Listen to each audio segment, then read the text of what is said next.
Ben McKee, West Record, Go Vols 24/7 here inside of Little Caesars Arena in Detroit, Michigan, where Tennessee just wrapped up practice before it gets ready to play in the Sweet 16 tomorrow night against Creighton. Not a very newsworthy day. Outside of the game, there isn't much news to talk about because they talk just about every single day.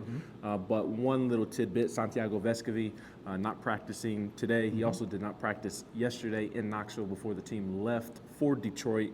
He's under the weather, dealing with a typical sickness, illness, and Rick Barnes said that he is under the weather, but still expects him to play tomorrow night. Yeah, and certainly that's big because, I mean, even, say what you will about Vescovi and how much the shooting on and off this season, his presence on the floor is usually better than it is bad for Tennessee. Like, he does more good than harm for this team. He's often one of the best plus-minus guys on the floor. They would like to have him back, his experience. I think the team just feels better when he's around. They would like to get him back, and I think they will get him back. I'm sure he'll get the IVs and everything else, and I'm sure he'll be good to go.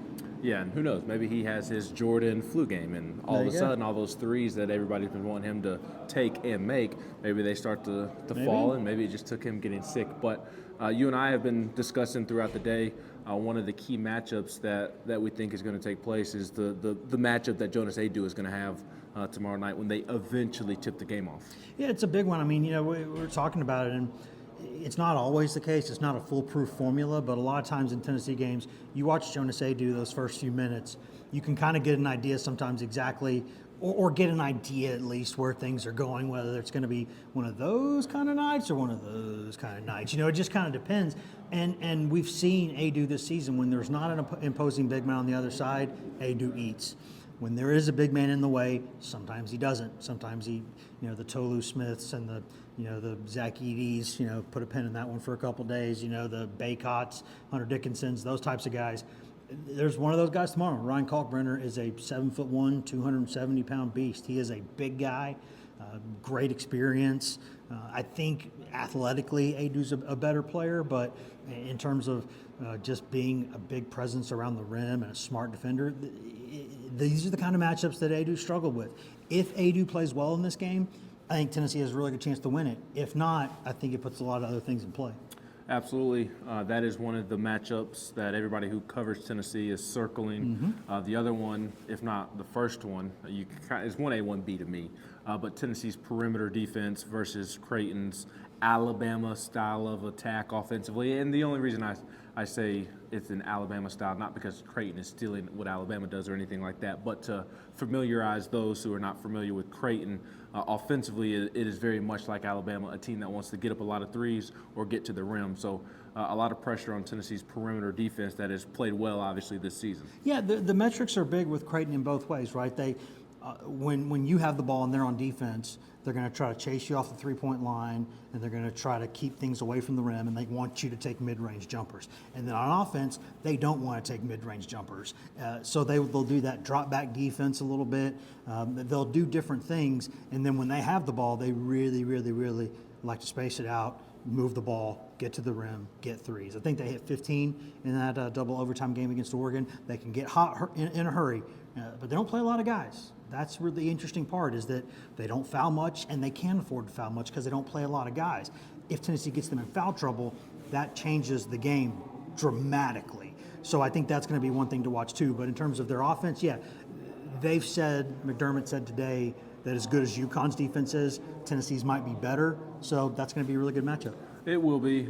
In terms of what else you learned from the press conference, I thought something that was interesting with Greg McDermott saying that he called Rick Barnes prior to taking the Creighton job to get his thoughts on it, and it sounds about right. It seems like the good deacon is always giving advice, and people are seeking his advice. I'm sure he called Mitch Barnhart at Kentucky and advised Kentucky to extend John Calipari and give him an extra year. But on a serious note, kind of a cool interaction there during McDermott's press conference and Rick's press conference in terms of that prior relationship. And that was good business for Barnes too. Get McDermott out of the Big 12, right? Yeah. Send him packing on down the highway to another league. Yeah, it was good bit of business there.